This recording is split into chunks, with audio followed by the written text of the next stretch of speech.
Welcome to the Equestrian Experience, a show where we talk about what happens behind the rosettes and what we've tried so that you don't have to. In a world first, we and our guests openly share what we know from our extensive equestrian experience. This includes our exclusive access to global experts such as high-performance national vets, coaches, farriers, and even brands. If you're new here, consider subscribing. We're your hosts, Bex Mason and Amanda Ross. And today we're talking to the man who has designed some of the world's biggest cross-country courses, and that is Eric Winter. Hello there, Eric, and welcome to the Equestrian podcast. Hi, Bex. Hi, Amanda. Hi, Eric. Hi, Bex. Hi, Amanda. How are you today? Great. Yeah, it's going to be, I'm really looking forward to this conversation with you two. It should be really interesting. Yeah, I can't wait to get stuck in. So, Eric, before we get stuck into how you have become one of the world's leading course designers, I think it would be really good just to let our listeners know that this is actually all started and stemmed from your personal experience riding in the competition ring. So, can you start off by telling us a little bit about your career in show jumping, including some of the big events that you've done? Yeah, I mean, my parents weren't horsey. My father worked in shoe shops, ran shoe shops, and later became a developer. My mother sort of assisted him and worked in those shops and things. So we didn't come from an equestrian background. And my father went to a sale, which is in a little town local to us called Bridgewater, where they have a sort of moor, and they have one of these rough riding pony type sales where they drive ponies down off the moors and then sell them in rings of 3s and 4s sort of thing. And had too many drinks at lunchtime and bought a pen of ponies in the afternoon. So that was the start. He bought a pen of ponies and an ornamental sword and a big curly horn that goes on the front of a Rolls Royce. That was his collection for the afternoon. And that was very successful afternoon. Yeah, so that was the start of our riding thing. So we then went to a local riding school and did sort of we got as far as learning to do rising trot and things like that. And then we started on these ponies that he'd bought from the pen. So that was a bit of a very different start. But I was going to say, all I can envisage is you Cossack riding on 2 ponies, wielding a sword and blowing the horn. No, it was far more like wobbling about, falling off. It wasn't anything quite that exciting. I broke my arm the 5th day I was riding, trying to jump a fence. That stemmed quite quickly then, to be able to get yourself to the point where you were jumping at like Hickstead and Horse of the Year show. Tell us a little about how you got to that level from buying from these sales. Well, that progresses from there. So, we started through Pony Club and things and went forward to, to that. And then I show jumped for years. I trained as a show jumper. Yeah. So when I left school, I went to a woman called Caroline Bradley, who was the first female world champion. So I worked for her for about a year. And then went to a guy called Brian Crago, who was Olympic gold medalist for Australia, and his wife Judy. A woman called Bina Ford, who was local, trying to pick up different bits of experience from different places and have an all round. So they were all very different people. One at the very top level of the sport, one very much, a guy called Ewan McRae was very much commercial, buying, selling horses, making a living out of it. So I went to all those places and then came home and bought some ponies and started by myself, sort of thing. You got to, what's that saying? You don't have to be amazing to start with, but you have to start to be amazing. Yeah. So I just came home and got going, Yeah. And so and always my interest in show jumping to start with. So I did that for a long time. So what made you change to the eventing then, Eric? If you were like really keen on the show jumping festival, which is where I love to be with the horses. What made you change to the eventing? I packed up with the jumpers. But a bit of a financial disaster area sort of thing. When I was about 23, 24, we had a local accountant that did our accounts and he dropped a major clanger and didn't appeal against so he didn't submit our accounts and they give you a judgment sort of thing, that HMRC, and he didn't appeal against it. Anyway, after a certain amount of time, he went along and said, I'm sorry, I'm late with the accounts. And they said, well, we're not listening to it. He owes this amount of money. So he came back to me. I remember it as clear as it was, if it was yesterday. I was stood in the back of the stable with a blowtorch and thawing pipes, and he came up and he said, "I'm very sorry, they wouldn't hear your appeal. You have to pay that money." And I said, "But I don't have that money." And he laughed and said, "No, I know that. I'm your accountant." Yeah. And Oh, and I said, "What would your advice be?" He said, "I think you should go bankrupt." I said, "I'm not doing that." Yeah. So that was a great thing, really. I sold all the jumpers. Yeah. I know it sounds like it's amazing how in life sometimes your worst day can be your best day. yeah. So So true. it really stopped me being a little sort of, I'm a show jumper and I have a few liveries and pomps around sort of thing. Um, we we sold the 3 jumpers that I had, which helped towards that sort of tax bill. And then I opened up the riding school. Right. We had a girl Mhm. work for us with her AI, so that was a very sort of consistent money. It's not necessarily what people do to start with, but if you work hard at it, I taught lots and lots and lots, Mm. and really sort of, but it really sort of converted me into that sort of work ethic and got me going. Yeah, it's amazing how Mm. some doors can close and then other doors open. Absolutely. And during that period, a local tack shop lady phoned me up and said, "I've got this horse that I bought from Leicester Sales. It bit my finger off yesterday. I want you to have it and train it." You're Oh, like, what a So, winner. so we had that for her, and then we had it for a couple of weeks just to sort of get it going and stop it being so naughty. And then she said, "Would I take it eventing?" Because she wanted to hunt it. So we evented it a little bit, and I did a few novices with it, and it was quite successful. It was placed in 3 or 4, and it was placed in 2 championships. So it did 6 novice classes that year, and was placed in 2 championships at the end of the year. yeah, Mhm. Um, so we sort of thought that was quite good. So she then hunted it, and then the next spring we had it back and we evented it for the year yeah, properly. And within maybe 7 or 8 events, eventing, I had 15 horses that belonged to other people. right. Oh, So with the great. jumpers, it's always there's not that ownership Yeah, thing in yeah, jumping that there is in Mm. eventing. yeah, Um, Mhm. Eventing has much more of an owner-based sort of thing where people send you horses. So yeah, so I started like that really, just through accident of this lady phoning up and said, "Would I go eventing?" right. Um, Mm. And when you were riding the cross country courses, even from the beginning, when you first started your eventing, did you look at the courses and think, "Oh, I could do improvements on this course," or is that where you started learning about, how the courses are set up and how you rode them, as to what you would like to change and what you find challenging? I always did that show jumping, Yeah, even before I Okay. ever went cross yeah, country. Mhm. I always looked at show jumping courses and thought it was interesting to see how you could have 2 110 courses and one would get 5 clears out of 70 and the other would get 20 yeah, and one would cause a lot of falls and the horses would still look good at the end of it, but I've had just the odd fence here and there. mm-hmm, That balance of the whole thing is always interesting, and then with the eventing you get to a certain age sort of thing when you start off, you're young and I'm going to take on the world, and you get to a certain age, and if you're sensible, if it hasn't happened, you look at it and you think, actually this probably isn't going to happen for me, in that sort of superstardom role, and you don't want to ride the horses that you used to ride that were difficult. You get into a situation where you ride a lot of horses for other people that they don't necessarily want to ride. Mm. And so I was looking for something else to do, I always found it very interesting, of course, designing. So I phoned up a guy called Mikey S. Mhm. I was started through a local lady who is a very good friend of ours who took over being organizer of a local event. And she said, was I interested in doing the course? And so I'd never had any experience of doing it before. yeah, So I did it, and British Eventing supplied me with a couple of mentor people to walk around yeah, with, Mhm. um, to tell me what they thought and to bounce ideas off, sort of yeah, thing. Um, and so we sort of started from there, and I did that a couple of times, and then I thought, actually, I really enjoyed that. So I phoned up a Mhm. guy called Mike Etherington Smith, who designs Adelaide and Mm. did the European Championships this year, and has done a couple of Olympics. He did Sydney and yeah, Hong Kong.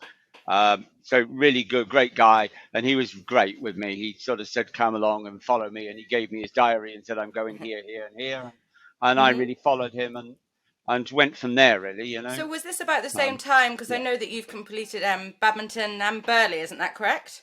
So is that about the same time, or did you stop the eventing? No, that was no, that was very early in my career. I did that. So I went to badminton on the horse that came from Leicester. Yeah.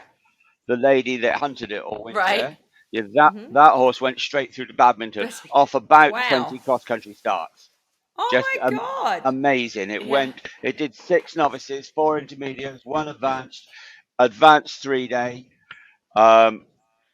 2 other advanced events, and then went to an advanced 3-day again. Was placed in both of those advanced 3-day events. It was placed at Bramham, it was placed at Buccalow, and then it went to badminton in the spring. Wow, that's a dream. You don't come across those That's so often, do you? Really rapid, really rapid through, and just a great horse. Right.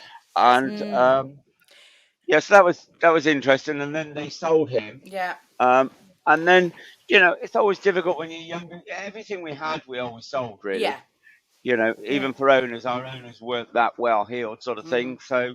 So everything was on the market, and there comes a stage in every horse's career where it's worth a lot of money. If they're good. Yeah, and that's the time that they've got to go. Yeah. So before we get into talking about the full course of the big events and the big show jumping course, I've listened to me going back to show jumping, big cross country courses that you've designed. Can we break it down for our listeners first of all, and let's talk about the individual components to each course, because we've got listeners from 30 centimeters to maybe 5-star eventers. So can you tell us about the shape of each jump, what they mean to the course designer? For example, why we see a fairly basic looking table jump early on the courses, or a chevron after the water. What are these shapes designed to do? Every course should be like a story. So don't start, your fences are the absolute last thing in a course. Oh. Yeah? Okay. It starts with your track. So it's to do with the footing you have to start with, about what features you want to use in the ground, providing you have some dips and hollows, how you get to those an appropriate thing. So if you're writing a story, it's got to start off, you start off traveling along, and it gets a little bit quicker and a little bit quicker, and then it comes into something exciting, and then there's a little sort of run and jump and meander between questions and incidents that happen, and then it wraps off nicely at the end. Yeah. Right. That's exactly the same as a cross-country course. So a cross-country course is like a story. It should, and it shouldn't change dramatically in direction. It should have a flow that leads you from one thing to another thing, that introduces something, and then, you don't suddenly have a character in. So hopefully you introduce a character, which might be water, and then you ramp up that water to become a major situation within your story. So that's exactly the same how courses work. Oh, that's such a fabulous way of explaining it. To start with, you spend your time thinking about the ground you're going to use, because you want to start slightly uphill, or at least on the flat. You don't want to start going downhill, because your horses get on the back foot. When they go downhill, they start to break with you and slow down. So good courses should start slightly on uphill or on the flat. You have about 2 or 3 fences that just get you into the swing. So, nice first fence, second fence a little bit bigger, third fence, normally I try and have a little bit of top spread on it. It's exactly the same as when you're teaching, when you're course designing. So a good course designer is like a good instructor. So you guys do a fair bit of sort of teaching. When you have somebody come in the school, how often do you say, pull that horse up, or, or stop it? And how often do you say, kick it and put it in front of the leg? So 9 times out of 10, you want to just push them forward and push them into the rein. So that's exactly the same thing I do with my first 3 fences, is always to push them forward and push them in front of the rein, so they're connected down the rein and traveling. And then you can do all sorts of things with them. Exactly the same as you can if you're teaching a flat lesson. You cannot do a shoulder in till it's actually trotting in a straight line down the side of the arena to the contact. So first thing is to get it to the contact, and then at the lower levels, your first combination normally should do something similar to that. So your first combination should be positive. It should put 2 tables on a 5-stride turning arc, something like that, something that actually makes you ride forward. But sometimes at the higher levels, I'll go to something different. Sometimes at the higher levels, because they're superior level riders, hopefully, and I'll go to something that's sort of more upright and makes them slow down and makes them bounce over something or organize something fairly early on in the course, so that they're always, if you do that as the first combination on the horse, the riders are always working against that thing. Yeah.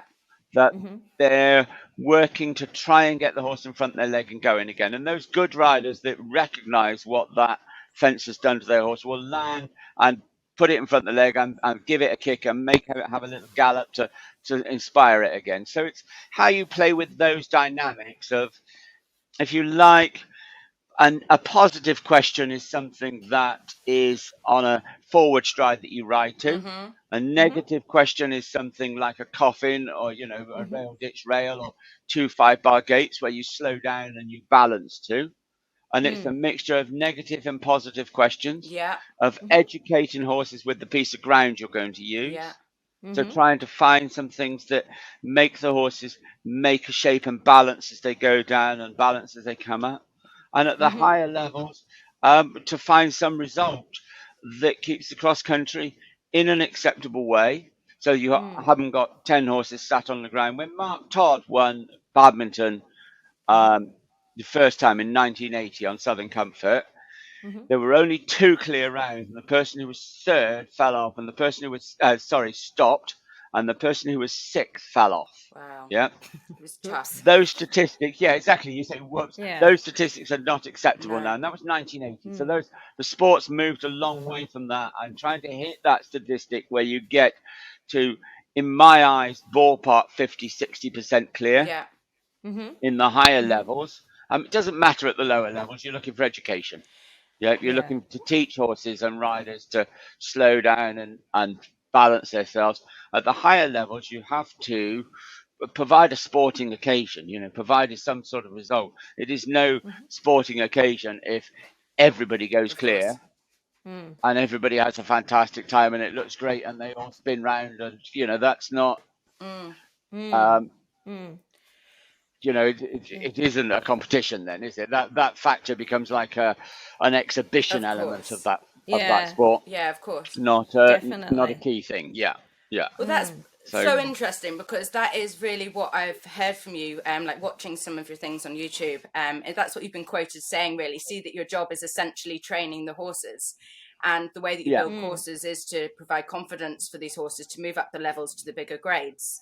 But going back to like the shapes of the jumps, I haven't done a lot of cross country myself, so Amanda might be better really to take control of these questions here, because I do see that you have like the narrows and the skinnies and the coffins and the round roll tops, aren't they? So they're sometimes known as like let up fences, I guess. Is that what their job is in the course? You have to have a certain amount of sort of relaxing fences that horses can flow over in between questions. So it's built up of little clumps of questions, 2 or 3 combinations, and then 2 or 3 sort of nice fences they can just roll onto and have a nice experience. And things can happen with those fences as well. And quite often it's those fences you spend the most time trying to lay out, because it's those fences that actually riders don't respect and they come too quickly to, and then they can cause serious incidents. So it's how you balance all of those factors. But the education is through the ground that you use and through the type of questions you ask. So obviously, on a very simple level, the narrow fences get narrower as you go through. So they start at about 2 meters wide and they come down to about 1.10 meters, I think 1.20 meters wide. That's narrow. And also the narrowness, not just the width of it, but the base spread you put on those as well. So the spread that you have on the floor, at a 90 centimeter level, that fence is just 2 meters wide and it's upright or slightly, roll toppy. So it just starts them in. As you go through the bigger levels, some of those big triple brushes are 70 centimeters wide at the front. They're sort of 160 wide at the back, and they have a 220-meter base spread. So it's a very big jump on a very narrow point. Yeah, when I've walked some of these courses, I just think it's absolutely insane. Like I walk them and I think, how does the horse know to jump through that tiny gap, which it just not inviting at all, having the narrow base and the wide bit at the back. It just, everything says run round me. Yeah.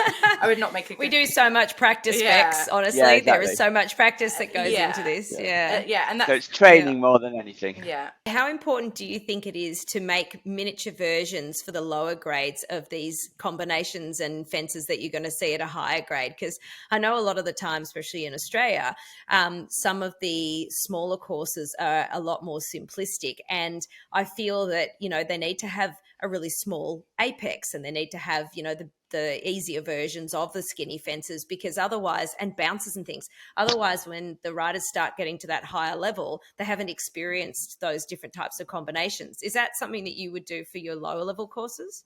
Absolutely. Yeah. It seems ridiculous to me. The sport's in a funny place because there's a big division between what people think top end sport is and training levels of sport. Yeah. And also what top end sport is they're arguing about as to whether it's acceptable to have 60% of the class go inside the time and they want 90% clear, and you mustn't create an ugly picture, or there should be no chance of a horse doing something wrong, because that isn't real life and it isn't a sport. You have to have some excitement, some flair about it, and also training happens. There's no point in going into the big depot car park with no cars in it and learning to drive. I can be the best driver in the world there, but when I get out on the streets, it's a different thing. And that's exactly the same. That's where training happens, is in the nitty gritty. And to me, I have 3, 5 bar, little upright gates that I have at 80, 90, 100 level, right the way through in every course I do, that are just portable, that I can put out. And I'm not out of the way of running them up a steep bank to jump over a little 80 centimeter gate to run there. What's going to happen? The chances are they're going to jump it. The little ponies are very clever. The young horses, it's only 80 centimeters. They'll jump over the top of it or work it out. But it's got to be relevant to what you're going to do. It shouldn't just be, my 90 centimeter courses around the outside of the field. It uses no bits of terrain, and it just, jumps over roll top fences, soft profile fences. And then I get to the higher levels and I confront them with some big square table with the front of it square on it, and they've got to travel at a specific speed, at a specific quality of canter. That's rubbish, and that's not how training happens. No, of course it's not. No, absolutely. So And it's quite interesting. I was just thinking too. I find that the some of the best cross country courses that I've done have used really interesting terrain, so little dips on the ground and mounds and stuff like that. And sometimes I find that some of the designers are making the courses more technical. But do you think that the technicality is one thing, but proper cross country riding has to involve really different terrain? I do. Yeah. To me, cross country is about terrain. Cross country starts, so if you go back to its heritage is out of hunting. Its heritage is out of delivering messages and things during the war. So it was about me riding from Hadn't even thought where of it I like am that, in Eric. Chepstow, to go to Bristol. So I have to ride to Gloucester. I have to jump over everything that is in my way to get there. I have to, during the war, I have to jump craters and whatever else. I have to jump 2 hedges that go across a track, hunting. Those hedges were not laid out because they were on 2 symmetrical strides. They were laid out because you could get 2 wagons past on that track. Yeah. And that was a major feed to your village, to your town. Yeah. And so it seems ridiculous to me that we now go spending our entire time looking for the flat piece of ground to jump a table, turning stride on 3 or 4 strides to a corner or a triple brush or a whatever it is. That is cross country. It's developed into a bit of what cross country is, but it's not the guts of what cross country is. The guts of what cross country is that thrilling thing of being able to ride cross country. Riders similarly have a responsibility for that, because they should not. It annoys me when a rider comes up and says that's on 2 short strides. Yes, it is. What's the point of the conversation? So shorten your horse. Yeah, shorten your horse. Exactly. That's the thing with it. They almost want everything to be delivered in a way that they can arrive at that fence at 570 meters a minute, 520 meters a minute at novice level, and that it helps you to jump it so they can all, and then they moan when they get to the finish line and 90% of the class have jumped clear, nothing's happened, they haven't moved up. Yeah. Yep. I jumped great. I was fantastic. I was clear inside the time, but actually so was the rest of the class. So it was just a dressage competition. Yeah. Yeah. Shouldn't be like that. No, of course it shouldn't. You've got to find a way of developing a course and a class that actually the cross country has some physical effect on the actual result and how that works. It is unacceptable to put horses on the ground. I quite accept that. But you can get there in a different way. And I find the terrain and the use of the terrain, there's a difference between 90 centimeter terrain, stuff that I would use for a 90 centimeter course, and what I would use for an advanced horse or a 5-star horse. At badminton, we have a pond at the top, and it has a slope down in one end and a slope at the other end, which are lovely slopes, and they would be great for sort of 2-star, 3-star competitions. But because it's 5-star, I always come across it because the slopes on the side of it are really steep down in. It's because it was built to go that way through it, which is lovely. But I like the way when you jump a fence and it makes your horse really adjust in its stride and it uses its head and neck and it runs down the bank and it jumps something in the water, comes up the bank again. Yeah? That's the things that education should happen with cross-country horses. And it has to be a different thing from show jumping. I do not want little Miss Mason there walking around my cross-country course at badminton saying I can't see what's difficult about that because show jumping, we jump a 3 or 4 stride turning arc at 160. So why is that a problem at 120? It should be something that she looks at and thinks, I don't know how you do that, how you start to do that. Which I absolutely do. And I know if I ever attempted badminton, apart from the million trillion time faults I would get cantering around there in a Ponzi show jumping canter, I would probably not be brave enough to be galloping full pelt at those big solid fences with those questions. That is for sure. And I'd love to see your show jumper jump down one of Eric's massive banks and kick up behind like a normal show jumper and just about handstand you out the front. Exactly. I'd be head first straight into the water. That's for sure. Be a good photo opportunity. Bring my swimming gear. So let's do it then, Eric. Let's talk about the big courses. Let's talk about the badmintons of the world, the ones that the whole eventing world stops to watch. So what's been your all-time favorite course to build and then watch to ride? The one I most loved was the Pony Championships that I did. European Pony Championships. It was the first big major championships I did. And because it was ponies, I spent time and I went to 3 or 4 pony championships that year. I went to Ireland just to watch the ponies run, to see what they could do and couldn't do. Because ponies are different, aren't they? They travel differently. And I worked out you couldn't take the same rules to ponies. Stuff that ponies found really easy, horses found impossible. And the 2 big top spread tables on a 5-stride turning arc that the horses find as a encouraging, gets me going type of thing, absolutely stopped the ponies dead. Did it really? They couldn't, because they don't travel across the ground in the same way. Yeah, of course. Ponies don't take the same stride. They use their hocks much more. They find it much easier to go high and much more difficult to cover top.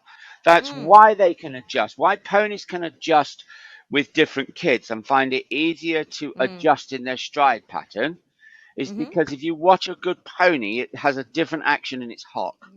And so it finds it much easier to shorten and to be able to adjust and to come off of stride that's shortening and be able to power over a big fence. Whereas a horse, if it's coming off a stride that's shortening, becomes completely disabled half of them. They have to be on the upward stride. Pony doesn't have to be like that. But consequently, because it finds it difficult to get on the upward strike, it finds it difficult to make top. Right. That's so super interesting. Is that what? So I watched that for a while and sort of worked those few little key things out and then designed the course around that principle.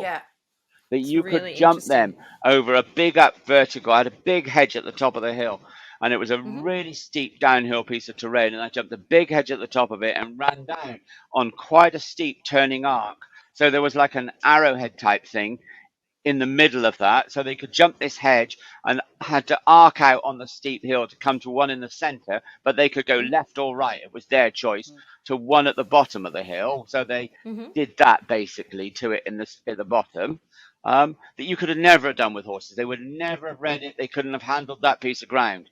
Ponies was just like simple, but great for the education of the riders. They'd not seen anything like that before. They could walk it and talk about it. We did a little course walk with me. Course walks, you're allowed to do course walks. If you're an FEI course designer, you're allowed to do course walks as long as they're open to everybody.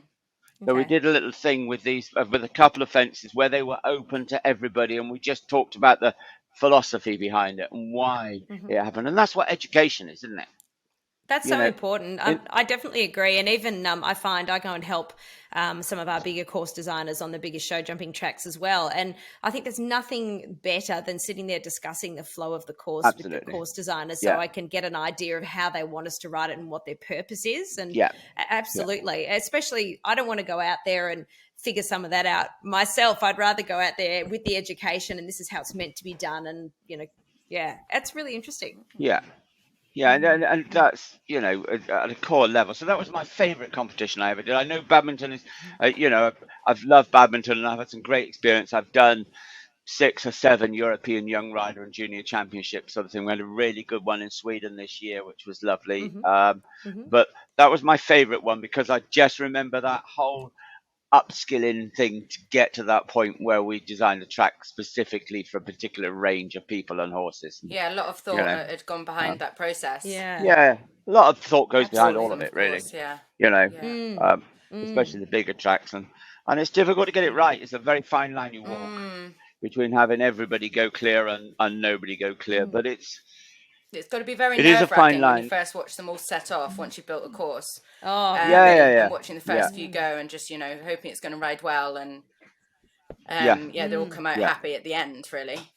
Yeah, you don't get to jump any other horses around it. You don't see anything else jump it. You only get to go off of your experience and your feel for it. And, so it is interesting. Yeah. Should we talk about some of the questions at badminton that some of our listeners will really know about? Such as the vicarage fee. Can you tell us what this is asking of the horse and explain what it looks like as a fence so our listeners... I don't know. Oh, it's a big ditch, but it's a T section in the ditch. If you imagine there's a ditch going along and then a T coming off it, and then the T that comes off it has a set of rails that go down the middle of it and finish over the bit that goes that way. And you have to jump diagonally over it. I've hardly explained that very well, but it's because it's on the convergence of the 2 ditches that run together. And it's just a rail above the top of those 2 ditches. So it has a big open space underneath it. It was designed a long, long time ago. A guy called Frank Weldon who designed it. But it still hits all the markers of a modern cross-country course because you have to be brave to jump it. You have to be accurate. You have to be able to keep your horses in a straight line. You have to have the right pace. If you're not fast enough, your horses sort of peck on the back of the ditch, or they run past or run out. If you're too fast, you haven't got the accuracy to stay straight to it. So it hits everything, really. It's like... it's a great fence, that, and we have a lot of features at badminton that are. So I designed at Blenheim for 10 years before I went to badminton. Oh, wow, I didn't know that. I did Blenheim. When did you design? Because I did it in 2018. It was 2 years after I left. Oh, yeah, so I left. It's a great track. No, hang about. No. Where are we now? 21, 18. Yeah. No, I left in 17. I did my first badminton in 17. Yeah. So well, there you go. 16, I think, was my last. Yeah. It's a beautiful spot, Blenheim. But you only had it is, isn't it? 2 or 3 spots you had to meet. You had to meet the sort of the little water in the tray stand area, the main arena, and the big lake crossings. Other than that, you could go where you wanted to. Badminton's got so many features on it that have been there for years that you're expected to get to, that by the time you've got all those dotted together sort of thing, you run out of distance, really. You've got to hit those markers and you've only got a certain amount of track. But we've had a big change around this year. We've had a, Mm-hmm. we've dropped the, I've been sort of slowly dropping the colt pond at the bottom for a while and trying to Oh. move the track um, slightly to, if you were facing down the hill, slightly to the left, because it's slightly more hilly terrain. And Mm-hmm. what I would like Mm-hmm. to do is occupy that piece of ground a little bit more so that we work the horses a little bit harder up and down the banks and Mm-hmm. it gives me a little bit more choice without going to that sort of big table 3-stride turning arc to a corner. I can do something more inventive with the terrain there because I have a little bit of ground to use on it. Mm. So that'd be interesting because we've changed the track a lot this year. So it'll be nerve-wracking thing Ah. when you do that because you have no guide, no set. It's very easy to stay on the same track because you know where you are. Yeah. Mm. Whereas when Yeah. you shift it, Yeah. it gives you a It's all completely different fresh. experience. Yeah, but it also gives the riders a completely different experience. You get Yeah. somebody go, William Fox Pitt goes, and he's been there for 30 years. Actually, he doesn't have quite so much of a big advantage over Yeah. the person who's been there for the first time Yeah. Yeah. because Yeah. I actually must. it levels the playing field. Yeah. I was going to say it must be difficult going to a course like badminton that's been around forever and it has, this incredible history to it. And then, how do you go where you want to give that challenge, but you've got set courses and set fences there. So, how much, when they say if it's not if it's not broken, Yeah, don't yeah. try and fix it. Like, how much can you tweak? And yeah, it's quite an interesting thing, isn't it? There's limitations, I guess. Well, you can build what you want to there, really, and we've gone back to a much more traditional style of track Mm-hmm. since I took over there. So we've gone back to some big rider frightener type fences, and really just um, enjoying the terrain a little bit and Mm. looking for those bits of terrain and a much more old-fashioned sort of look to the fences. A couple of years Mm-hmm. ago we had a big triple bar with a ditch underneath it. What else have we done? Then we've gone back to sort of logs and a more rustic look. We Oh, haven't cool. followed the trend that a lot have, with those sort of painted carts and painted bits and bobs Mm. sort of thing. We've got a few of those, but on the whole, it's a much more solid sort of old-fashioned cross-country course. And that's old-fashioned solid cross-country fences. I had a big Mm. step up last time on like a 120 step with a ditch in front of it, and then it was on like 2 strides to a little skinny brush, but Mm-hmm. on a very steep slope down. So it was really, when we walked it, uh, a lot of people were not sure how to jump it. So you just had to ride at it and hope and work a plan out when you got there and keep them short Oh, and keep them God. balanced and let the horses shuffle the stride, Yeah.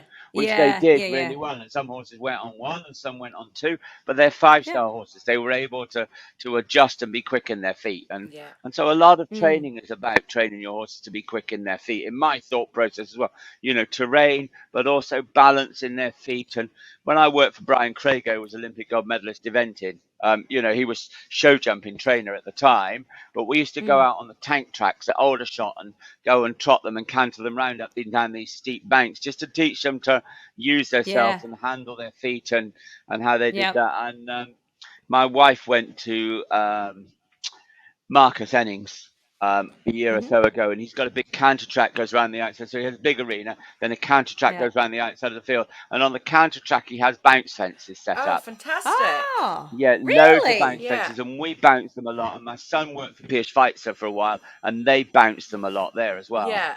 Um, Oh, that's so just fantastic. to teach, but we don't bounce them. Very few people bounce them, except for those very top level Mm. people that are looking for Yeah, those right. horses to be boom, boom, boom, boom, boom. Quick, quick, quick, and athletic. Yeah. Yeah, Yeah. absolutely, yeah. So it's interesting. You learn Yeah. stuff of all those people. You learn different bits and bobs about how horses And that's work Yeah. amazing. That and was their just recently mentality. as well. You said Lizzle going over, sorry, To Marcus to did. Marcus Ennings. Yeah. Mm. Yeah, they went to Mm. Marcus Ennings and Luca Yeah. Bourbons in Oh, the same Oh, team. I'm so wow. jealous. Yeah, Oh. no, exactly. Yeah, It must yeah, have been insane. I How mean, what an amazing. experience. Yeah. yeah, Yeah. yeah, So, Eric, if we were going to start from scratch, so if I said to you, Eric, I'd like you to come and design at yeah, the new Australian yeah, event, yeah. and I've given you this big paddock, where do you start? Walk around it and get a feel for it to start with. So Okay. I'm going to Verano next week, Mm-hmm. which is an old established event. But I do the same with old established events or places I've never been to before. So I imagine there's nothing there to start with. Oh. Yeah, and I just Yep. think of where I want to start. So where's the best place to run dressage? Where's the best place to put the car park in? Where's the best place for stabling? All those bits. So they're Yep. integral. Then if I'm going to do that, where do we want to start cross country? What's the best piece of ground to do that? How do I stitch in all those little features that I have already? What features would I like? So in my education program, is there bits that I'm missing in my education program? Yeah. And then I start to develop that. And then I come up with my grand design. This is what I want to do. Yeah. Yeah. And then I come up with what I've got. So, I want to be Olympic champion. I have 3 donkeys in the stable.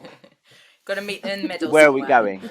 Yeah, exactly. So, Okay. so then you've got to go and start chatting to the owners and say, okay, well, I'd really like to, you know, we'll use those 3 donkeys this year, but we're going to develop something out of that. So we train those and we maybe sell those and we buy some more. So that's the same passage in life with a cross country course, that you start off with what you've got and you look at developing a little bit and maybe building some more portable fences that you can move around, changing some bits of the course, developing some things, looking where you can find a little bit of budget. So I've been to places where they've had no budget, where we spent nothing on the cross country course for 3 years. No. So I've said, actually, we're going to do nothing for 3 years to let you get some money put aside. But every year you have to put some money aside for me, because in 3 years' time, we're going to go bang, bang, bang, bang, bang. Yeah.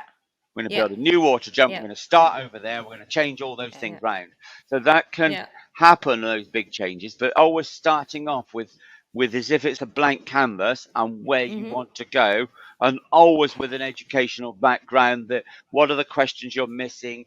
What are the things you would like them to learn to do there? Yeah. And what sort of fences would you make sure that you had in there for that training? Like, are we talking sort of banks and ditches and obviously water? Like, what are your core few that you want to make sure you include? Yeah, always water, banks, ditches, somewhere you run down a steep slope. Some areas, how you check upper body position of riders. So a drop fence to something. So that, because I hate that thing when riders snatch their way forward. I always think that a novice, so novice horse, we call it novice in the UK. So a 2-star horse should be able to approach a fence in a balanced canter and deliver in a particular canter to a fence. Yep. So a rider should be able to recognize that I need to slow down here, that I need to go faster there. At 3-star, a rider should be able to deliver so that they arrive at a takeoff spot. So they get to a spot in a particular canter. So they've got the particular canter out of novice. They can get there, so they get close to a fence, so they make a bigger arc over it, or slightly further away. They can fly something. They can shorten up and get the horse's truss to roll over the top of something. Yep. And at 5-star and 4-star level, they should be able to take control of takeoff and landing. So they should get to be able to form that jump where they can leave the ground here and land there and go on 4 strides through there. Yeah. And then that's really interesting. At 5-star level, they have to be able to feel it.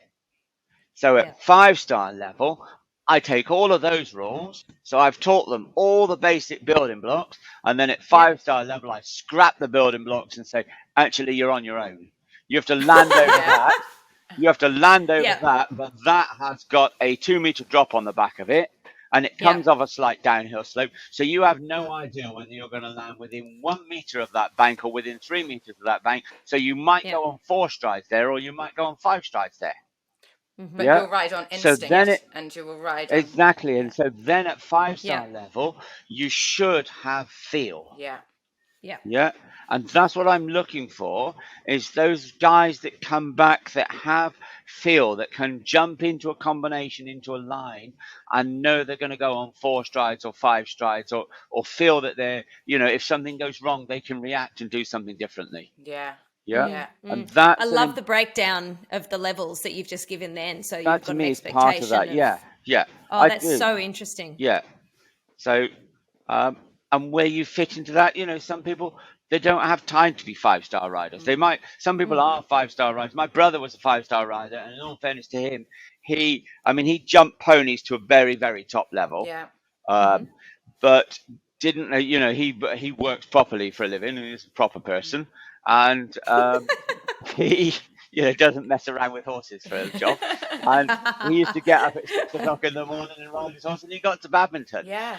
The little mare was very quick, very sharp, very well educated, sort of thing, could really turn on a sixpence and do what you wanted to. And they had a great partnership, But he was under no illusion that he was a great cross-country rider, because that was a little bit of an evolution of him and that horse, not something that was, but that's what a lot of eventing should be. Yeah, of course. About It is, relationship isn't it? between you and the horse. Yeah. Yeah, I agree. I think you're doing so much with them between the dressage and the show jumping and the cross country that you really know them so well. And like Eric, I've just gone from I was reserved for Tokyo, shortlisted for Tokyo, and I've decided I want to go straight jumping now because one of my eventers actually is a much better jumper and has just done a World Cup. So, I mean, I look back at the amount of time we spent with those eventers, and I knew every single part of them in every different facet.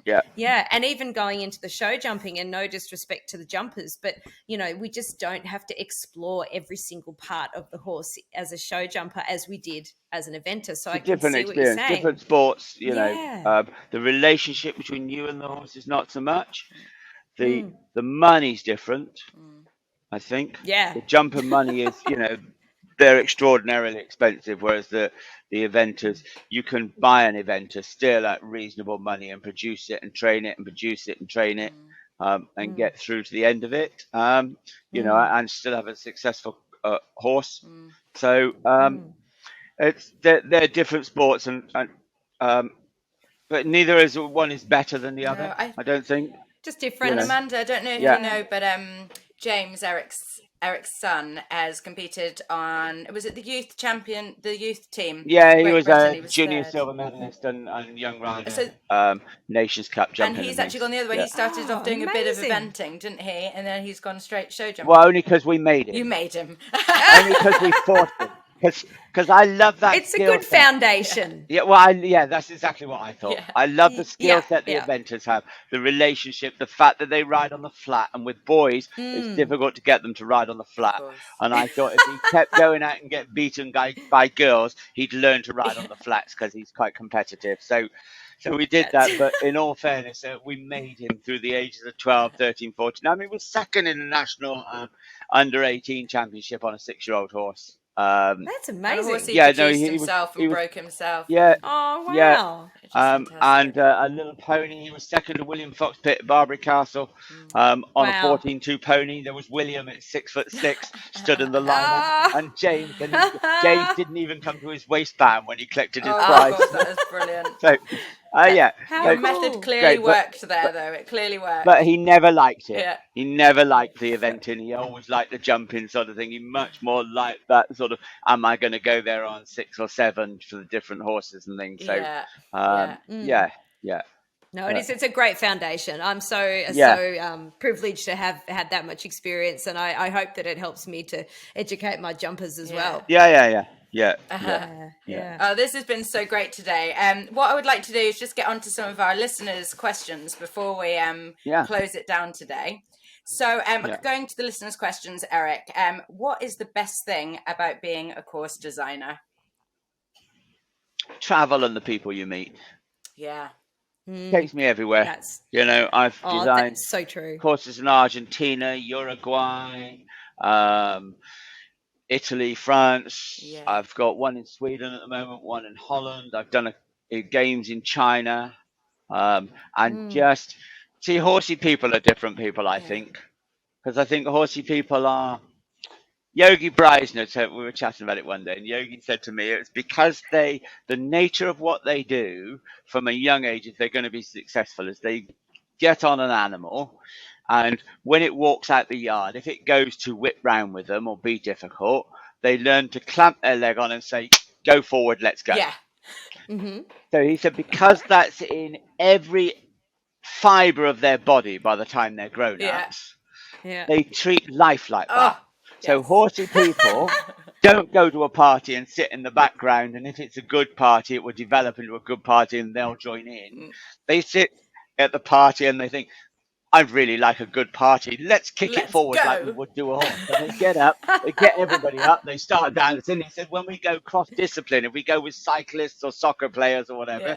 he said it's always the horsey people that are first on the line to jump, to Yeah. come and party and Yeah. or do whatever. So Fantastic. and I think that's a really good analogy. So the people you meet, because I think you very rarely meet boring horsey people, you know? Oh, that's gold. That's so true. Yeah. Now, what do you think that you see as the biggest evolution in course design of late? Is it the rider safety, so like focusing on the MIM pins and the frangibles? Yeah, absolutely. But I think that's it has undoubtedly got a very good value. It's a little bit of a red herring that it's not the be all and end all to those things. The be all and end all to those things is education. The be all and agree, end all is 100%. that they have to learn to ride well. I don't care how much technology you put in there. You know, if I have the greatest safety belt in the world and I have airbags and everything else, if I go out and drive like an idiot and run into a tree, I'm still going to injure myself. Yeah. And so there has to be a certain amount of stuff that says, actually, I'm good to 100 level, but I can't ride above that. I don't have that skill set or whatever. Or I want to be a 5-star rider, but be sensible and be educated, you know, learn the skills. Yeah. Yeah, I love it. That's ace. It's really good. Yeah. Another question we've got is, what do you think the future changes in course design will be? Where do you see it going? I see that deformable stuff coming in more. Yeah. I can see that. I would think within 10, 15 years, it would surprise me if we were allowed to jump a fence that's not deformable. So that would be a shame, because it will very much restrict the fences that we have. Yeah. And we'll change the sport quite a lot, but I don't think it will change the riding for worse. I don't think it will make riders worse. It will just be a different sort of skill set. But it will change the sport that we have, because you won't have those big logs anymore. You won't have those fly fences. Everything will be much more controlled and clinical. And I think it's moving that way. I love the ruggedness of cross country. Yeah. You know, but it's moving in a more clinical way, don't you think? If you watch it, Amanda, especially, you know, the deformable fences and everything else. It's not like it was when you were. But it's I agree. I really miss the terrain. Like I find that, you know, jumping up and down, like if you sort of canter up a hill, jump up over everything, you know, over something, and then you go down again. You've got a position for cantering up the hill. You've got a position for jumping the fence on the top, and then you've got another position for going down the hill. And to me, that's what makes me as a rider stick, and that's what makes me effective, and have to stay on board and be able to do the job, not have this one position I ride around in on the flat. So I agree with you. I think terrain is the biggest trainer. I went to an event this year, and it was a lovely site, and it's very hilly, and everybody, all the course builder, all the ground jury and everyone, it's fantastic, you know, it's great, and it was beautifully presented, loads of flowers, lovely. And I said, my one question would be, how much of this couldn't you have built in an arena? How much of this did you need a 200-acre slopey farm to build? Because they ran down a hill, picked the flat bit at the bottom, jumped through some fences, ran up the hill, picked the flat bit at the top, jumped some fences.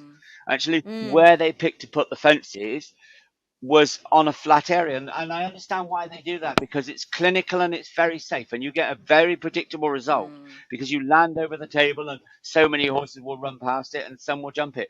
But it's not cross country, and it's not exciting.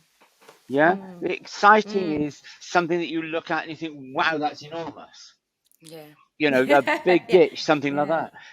There are, I always say at badminton, there are a group of people, but they probably are only 3,000, 4,000 out of the 250,000 we get there, that understand the difference between a 3-stride and a 4-stride distance, and why that makes it difficult to be on 3.5 strides. And most people 3.5 strides. but most people don't know that. And to be quite honest, of the 3,000 people that are there that know the difference between the two and why you've got to move up to that fence or you've got to wait to go on the 4 or whatever, I would say probably 99% of the people there don't care.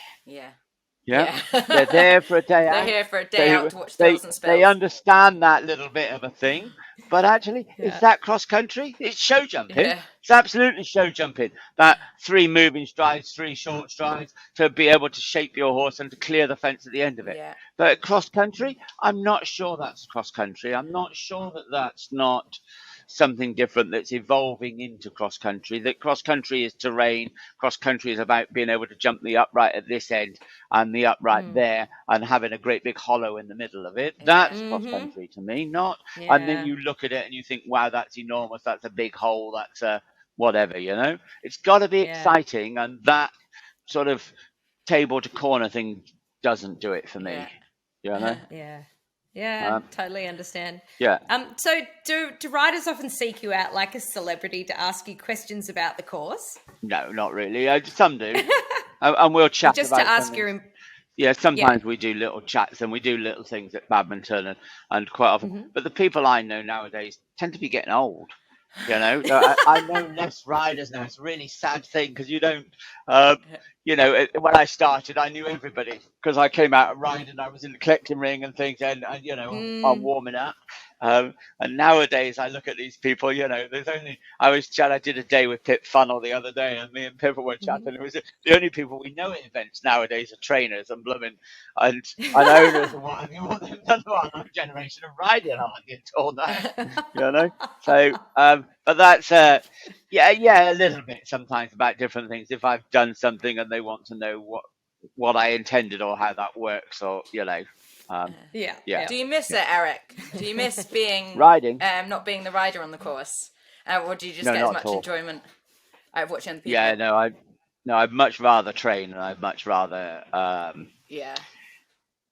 design than I would do ride. Really, riding's a sort of quite a self-centered thing, I think. Yeah. You know, I think team coaches would always say they don't actually go with much of a team. They tend to go. Sometimes there's a real camaraderie because they're great friends and things, but actually you can have successful teams that are 4 very individual people. Yeah, You know, 100%. And to be a rider, to be a very successful rider, to be a very successful sportsman, you really have to be about you. You know, that's very it true. isn't. And you do spend a lot of time in the arena on your own. Like your office is your arena, and it's just you and the horse all of the time, isn't it? Absolutely. And if you're going to go out there in the cold and the rain and the wind, you've got to value the fact that you're going to win a class, and it's got to be about you. Yeah. You know, if you didn't do that, you'd be out doing something for other people, and you know. So to me, it's about you and what you're. And so you're always going to be a self-driven driver. Yeah. You know. Yeah. And I like the whole chatting. You know, interacting with bits and bobs people. and absolutely, Yeah, absolutely. And do you have any other course designers that you admire or look up to or appreciate their work? I think we all get it right sometimes and we all get it wrong sometimes. So, yes, I admire particular courses. I think Burley's a lovely piece of ground, and I think Mark has done a good job there for years. I think Mike's a great course designer. I think Ian Stark has done some lovely courses. I like the course that he did in Maryland the other day. I think it's, you know, we've become a bit of an industry, course designing, where we all walk around and criticize each other, and actually, you know, there's good courses in all of us and there's bad courses in all of us because you walk such a fine line. It's difficult to be right all the time. Ewan Kellett, I went to Melbourne, and he did I thought was a lovely course, the one that he'd done there, sort of thing. That was a few years ago now, but excellent. you know, so everybody. He's a great guy. Yeah, Ewan. I like he's you. so passionate. And he's super guy. Yeah. So, you know, it's I think I admire particular courses more than I do particular people, and it's great to walk them, and you know. Yeah, and I guess they're always evolving, and you're always learning from other people. It's like with anything in life, Absolutely. isn't it? Yeah, that and thinking back to old stuff as well, you know. Yeah. You know, part of being a course designer is about memory as well. Of course, and sometimes my memory certainly remembering fails me. something that was really cool that they jumped in the 70s and wondering how you can incorporate that in a modern sport, you know. Yeah, bring it back. Absolutely. Yeah. I've just absolutely loved having a chat with you today, Eric. You know which bit was my favourite is you going back to talking about delivering, you know, messengers to people back in the Yeah. day, where cross country actually started. I mean, I just find that really, really fascinating. History is always interesting, every other thing. Yeah, it is. It is. And if you look at it starting from there, then that's where you kind of want to end up, isn't it? Keeping the excitement. That's in where the sport. top level should sit. The top level should sit, to me, the top level should sit in a place where if you put that top rider, you get Janelle Price or Tim or, whoever, and you said to them, okay, we're going to go from here to wherever, they'd be the best person at doing that. Get on your horse, gallop, and get to Bristol, as you said. And have a horse that's well trained and balanced and can go down and pop a big ditch and is brave and, jump a motorway bridge. So that's the skills you're looking for, I love it. Brilliant job. Well, really nice to chat to you. Oh, great to chat to you too, Eric. And Amanda, all right. Hasn't this just been great? Oh, it's been fantastic. I could chat all day. I want to come over to the UK and shadow you around your course design, Eric. It'd be amazing. It's a date. We'll get it in the diary. Okay, cool. Yeah, lovely job. Thanks, Eric. All right. Okay, see you soon. Bye-bye. Bye. So this has been the Equestrian Experience with myself, Bex Mason, and my co-host Amanda Ross, and this episode's guest, Eric Winter. To send in your questions for up-and-coming episodes, enter our competitions, and access other episodes, be sure to visit the equestrianexperiencepodcast.com. You can also follow us at Amanda Ross Equestrian and Bex Mason SJ. Until next time, have a great equestrian experience.